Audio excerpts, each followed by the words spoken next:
नमस्कार दोस्तों, मैं हूं मानसी और आप देखना शुरू कर चुके हैं फ्रीडम ऐप का मनी हिंदी चैनल, जहां पर मैं आज एक और बहुत ही बढ़िया शानदार वीडियो लेकर आ गई हूं आईपीओ के बारे में। मैं जानती हूं कि आपको हमेशा इंतजार रहता है एक नए आईपीओ का, एक नए मौके का आपके लिए इन्वेस्टमेंट करने के लिए, लेकिन क्या ये वाला मौका आपके लिए सही साबित होगा या नहीं, ये आज हम इसी वीडियो में जानेंगे, जहां पर मैं आपको इस कंपनी के पूरा एक कॉम्प्रिहेंसिव एनालिसिस देने वाली हूं कि क्यों आपको इस आईपीओ में इन्वेस्ट करना चाहिए और क्यों नहीं। हम ये भी डिस्कस करेंगे कि इस आईपीओ के फाइनेंशियल्स क्या क्या रहे हैं, इस कंपनी के फाइनेंशियल्स क्या क्या रहे हैं, कंपनी के सारे प्रोज एंड कॉन्स हम जानेंगे, उनके पीयर्स को जानेंगे, कंपटीशन को जानेंगे। मैं आपको एक एक डिटेल देने वाली हूं, तो वीडियो को एंड तक जरूर देखना और अपने सभी दोस्तों के साथ इसे शेयर करना बिल्कुल मत भूलना, क्योंकि ये एक ऐसा आईपीओ हो सकता है कि ये आपको इन्वेस्टर तौर पर एक बहुत ही शानदार रिटर्न्स दे सके, या फिर हो सकता है कि आपके लिए नुकसान साबित हो जाए।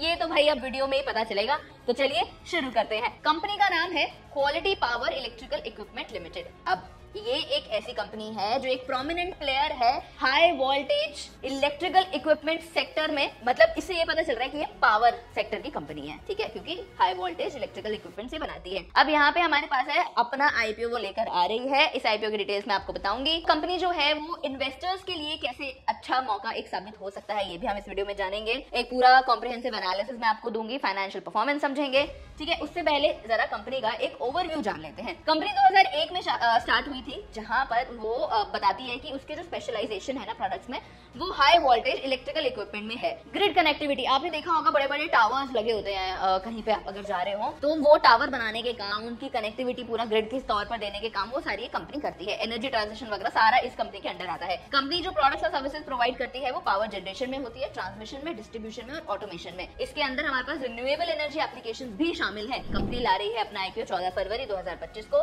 वो बंद होगा 18 फरवरी 2025 को। कंपनी का फ्रेश इशू होंगे वो 225 करोड़ का है। वहीं जो ऑफर फॉर सेल के लिए जो शेयर्स वो अलॉट कर रही है वो 1,49,10,500 इक्विटी शेयर्स हैं, और ये अराउंड कुछ 633.70 करोड़ के जो शेयर्स हैं वो होने वाले हैं। फेस वैल्यू जो है वो हमारे पास 10 रुपीज पर इक्विटी शेयर है। प्राइस बैंड हमारा 401 से लेके 425 रुपए पर इक्विटी शेयर पर है।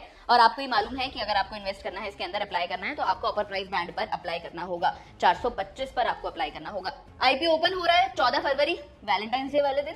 खुश हो जाइए, एक खुशी के साथ दूसरी खुशी आपको मिल रही है।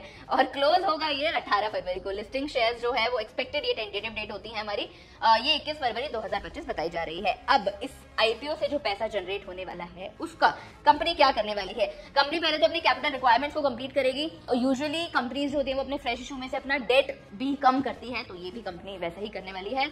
और अपने बाकी इनके कॉर्पोरेट जो पर्पसेस होते हैं, यूजुअली पर्पस होते हैं हमारे पास की कुछ काम कराना है, कुछ मशीनरी लेनी है, या XYZ कोई भी चीजें, तो वो एक तो इनकी कैपिटल रिक्वायरमेंट जो हो, तो यहाँ पे फंडिंग तो वो उसमें डाल रही है कि यानी हाँ वो अपने एसेट्स और कैपिटल को इंक्रीज करने में पैसा डालने वाली है। इसके बाद कंपनी ऑफर फॉर सेल में से अपने एग्जिस्टिंग शेयर होल्डर्स को पार्शियली या फुल्ली डाइवर्स अपने होल्डिंग्स को और ज्यादा डाइवर्सिफाई करने का मौका भी दे रही है।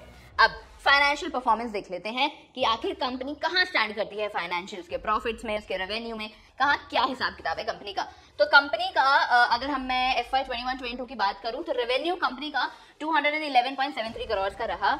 आप देख सकते हैं कि कंपनी का जो रेवेन्यू है वो हर साल बढ़ रहा है। यहाँ पे आप देख रहे हैं 211 के बाद वो 273 पर पहुंचा, फिर 331 पर पहुंचा, करोड़ में है, याद रखिएगा। फिर हम पैट भी देख सकते हैं कि हाँ इंक्रीज हुआ है, यहाँ पे थोड़ा सा डामाडोल हुआ है इनका हिसाब किताब, लेकिन फिर उन्होंने काफी अच्छा कवर किया अपने आप को। वहीं प्रॉफिट मार्जिन भी अगर हम देख रहे हैं तो वो भी FY 21 से लेकर 24 के बीच में हमें काफी अच्छे तरीके से इंक्रीज होती हुई आई है। ये वाला साल थोड़ा सा उनके लिए प्रॉफिट मार्जिन के केस में डगमगाया है थोड़ा सा, लेकिन उन्होंने काफी अच्छा अपने आप को संभाल लिया है। अब CAGR को अगर हम देख लें तो वो 25.5% से इंक्रीज हुआ है फ्रॉम FY 21 टू FY 24, ठीक है। प्रॉफिटेबिलिटी हमने देखी अभी कि एक नेट प्रॉफिट मार्जिन उनका जो है वो काफी अच्छी तरीके से इंप्रूव हुआ है। अब कंपटीशन की तरफ बढ़ लेते हैं। ये देख लेते हैं कि कंपनी की कौन कौन से ऐसे पीयर्स हैं जिनके मामले में वो काफी आगे हैं, पीछे हैं, मॉडरेट हैं, कहां पर स्टैंड करती हैं, ठीक है। तो इस कंपनी के अगर हम पीयर्स देखें, कॉम्पिटिटर्स देखें, तो उसमें आते हैं Bharat heavy electrical limited, ABB India limited, siemens India limited. अब रेवेन्यू के मामले में मैंने आपको बताया क्वालिटी पावर जो है वो 331 करोड़ पर है। उसके बाद Bharat heavy electrical limited 21,578 crore पर, ABB इंडिया लिमिटेड 7,315 करोड़ पर, सीमेंस इंडिया 14,832 करोड़ पर। इसके बाद नेट प्रॉफिट मार्जिन की तरफ देखें अगर, तो वो हमारे पास क्वालिटी पावर का 16.74% पर रहा, भारत इलेक्ट्रिकल का 4.5%, ABB 6.8%, सीमेंस इंडिया 8.9% पर। यहाँ पर आपको उनकी इंडस्ट्री दिखाई दे रही होगी कि कौन कौन सी इंडस्ट्री से ये लोग, इनका मेन फोकस एरिया जो होता है वो क्या है। क्वालिटी पावर का हाई वोल्टेज इलेक्ट्रिकल इक्विपमेंट्स ये लोग प्रोवाइड करते हैं। भारत हैवी जो है वो पावर जनरेशन इक्विपमेंट्स में है।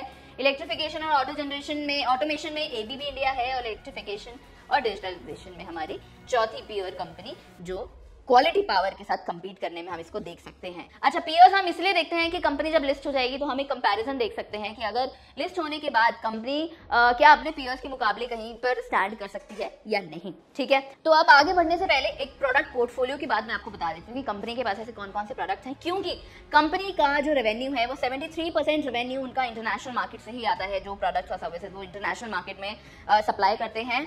मैं आपको डायरेक्टली बता देती हूँ कि कहाँ पर उनके जो फुटप्रिंट्स हैं वो रहे हैं। अब यहाँ पे आप देख सकते हैं कि 100 से ज्यादा कंट्रीज में वो लोग अवेलेबल हैं, और Asian countries, European countries, America जैसी देश में इनके फुटप्रिंट्स हैं। ये सर्विसेज वहाँ प्रोवाइड करते हैं। ये बात आज अच्छे से समझते होंगे कि अगर आपको स्पेशली यूरोपियन कंट्रीज में या फिर अमेरिकन नेशंस में ये सारी चीजें भेजनी होती हैं किसी भी चीज के लिए, तो आपके प्रोडक्ट का जो एक स्टैंडर्ड है वो इंटरनेशनल स्टैंडर्ड को मैच करना होना चाहिए, तभी आप वहां पर काम कर सकते हैं, तभी आप अपने प्रोडक्ट्स को वहां पर बेच सकते हैं। अब आगे मैं आपको बताती हूँ तो अब कौन से प्रोडक्ट्स हो सकते हैं ऐसे। इनमें आप देख सकते हैं कि आते हैं हमारे पास रिएक्टर्स, ट्रांसफॉर्मर्स, PLCC कंपोनेंट्स और इंस्ट्रूमेंट ट्रांसफॉर्मर्स और एडिसन कंपोजिट्स।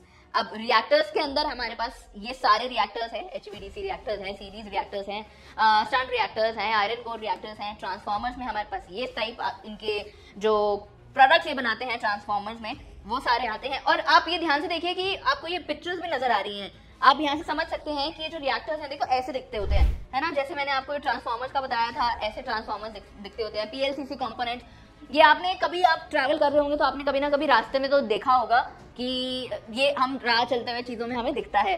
फिर हमारे पास PLCC कंपोनेंट्स हम देख लेते हैं तो वेव ट्रेप्स होती हैं, LMU है हमारे पास। Same goes with instrument transformers, ये सारे टाइप ऑफ ट्रांसफॉर्मर्स ये लोग बनाते हैं। एडिसन कंपोजिट्स में अगर हम देखें तो इनके पास ये सारी चीजें हैं। एक glass reinforced polyester enclosed are design from protection.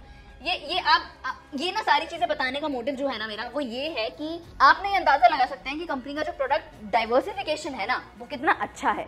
ठीक है, अब वो सारे प्रोडक्ट्स जो हमने देखे वो इंटरनेशनल और डोमेस्टिक दोनों मार्केट्स में बेचते हैं। यहाँ पे आप देख सकते हैं कि जो इंटरनेशनल मार्केट में उनका रेवेन्यू आ रहा है तो 73% रेवेन्यू उनका इंटरनेशनल मार्केट से आ रहा है, और 14% जो उनका इनकम है, टोटल इनकम रेवेन्यू परसेंटेज, वो 14% उनका डोमेस्टिक मार्केट से आ रहा है। अब इसके बाद हमारे पास पावर प्रोडक्ट्स और पावर क्वालिटी सिस्टम, यानी जो उनका वो है प्रोडक्ट जो है उनके पास, वो उनके ज्यादा रेवेन्यू उनका पावर प्रोडक्ट्स नहीं देते हैं, उनका ज्यादा रेवेन्यू जो है वो पावर क्वालिटी सिस्टम से आता है। यहाँ पे आप देख सकते हैं 50% जो है वो रेवेन्यू उनका पावर क्वालिटी सिस्टम से आता है, और 37% रेवेन्यू जो है वो इनका वो पावर प्रोडक्ट से आता है। तो आप इस बात से क्या समझते हैं कि अगर इनका 70% रेवेन्यू जो है वो तो इनका इंटरनेशनल मार्केट से आ रहा है, तो डोमेस्टिक में इनकी प्रेजेंस कैसी है, इनका जो अगर हम शेयर हमें मिल जाता है तो कितना फायदा हमें मिल सकता है, कितना नहीं मिल सकता है, ये ना चीजें ना बहुत सारे फैक्टर्स पे डिपेंड करेगी, स्पेशली क्योंकि इनकी सारी मेजॉरिटी ऑफ जो रेवेन्यू है वो इंटरनेशनल मार्केट से आता है। तो जितनी भी चीजें इंटरनेशनल मार्केट में हो रही हैं, जैसे कि अभी वो टैरिफ का US में टैरिफ लगाने की सारी चीजें चल रही हैं, तो उसके कारण भी थोड़ा सा इम्पैक्ट इस कंपनी पर पड़ सकता है अगर कुछ भी नेगेटिवली चीजें इंडिया के अगेंस्ट जाती हैं। तो दूसरी चीज कच्चे माल की कीमत, क्योंकि ये बाहर जब अपना सप्लाई भेजते हैं, प्रोडक्ट बेचते हैं, तो अगर कच्चे माल की कीमतों में कोई भी उतार चढ़ाव आता है तो वो भी इस कंपनी पर इम्पैक्ट डाल सकता है। ये चीजें इसके लिए थोड़ी सी नेगेटिव हैं, थोड़ा सा एक रिस्क फैक्टर है। तो अभी स्वॉट एनालिसिस समझेंगे, उसमें पता चलेगा इनकी स्ट्रेंथ और वीकनेसेस और हमारे अपॉर्चुनिटीज कौन सी हैं, थ्रेट्स कौन सी हैं। लेकिन ये जो दो बातें हैं जो मुझे थोड़ी सी इस कंपनी के हिसाब से लग रही हैं, वो ये है कि यहाँ पे रिस्क तो इसके कंपनी के पास है। और तीसरी चीज हमारे पास यहाँ पे आ जाती है कि डॉलर रुपी के कंपैरिजन में कुछ भी फ्लक्चुएशन आती है। तो अभी आपने देखा होगा हाल ही में कि रुपी जो है वो अपने ऑल टाइम लो पर चला गया था एज कम्पेयर टू डॉलर। तो ये कहीं ना कहीं एक बड़ा फैक्टर हो सकता है अगर ये कंपनी अपने आप को डोमेस्टिकली और ग्रो नहीं करती है। तो अब स्वॉट एनालिसिस में स्ट्रेंथ की बात करूँ तो क्योंकि इनके पास एक स्पेशलाइज्ड प्रोडक्ट पोर्टफोलियो है, जैसे कि हाई वोल्टेज इक्विपमेंट्स हो गए फॉर HVDC और फैक्ट एप्लीकेशंस, तो ये कहीं ना कहीं एक इनकी स्ट्रेंथ है, क्योंकि ये ऐसे प्रोडक्ट्स हैं जिनकी डिमांड, अब क्योंकि एक सेक्टर ही ऐसा है, ठीक है, पावर सेक्टर एक ऐसा है जो ऐसा माना जाता है कि फ्यूचर में बढ़ेगा ही आगे, तो वो कहीं ना कहीं एक पॉजिटिव पॉइंट है, एक स्ट्रेंथ है इस कंपनी के लिए। और एक एस्टैब्लिश क्लाइंट बेस है इनका, 73% रेवेन्यू बाहर से है, तो मतलब क्लाइंट तो अच्छे खासे होंगे इनके पास। और एशियन कंट्रीज, यूरोपियन कंट्रीज, ये एक बड़े लेवल पर डील करने वाली कंट्रीज होती हैं, तो कंपनी का जो क्लाइंट है वो तो एक अच्छा है, लार्ज कॉन्ग्लोमरेट्स हैं इनके पास। फिर इनके पास जो एक मैन्युफैक्चरिंग लोकेशंस है वो इनके एक स्ट्रॉन्ग पॉइंट है, क्योंकि इंडिया में भी इनकी 7 मेरे ख्याल से मैन्युफैक्चरिंग इक्विपमेंट्स इनके पास इंडिया में भी हैं, तो वो कहीं ना कहीं एक अच्छा पॉजिटिव पॉइंट है।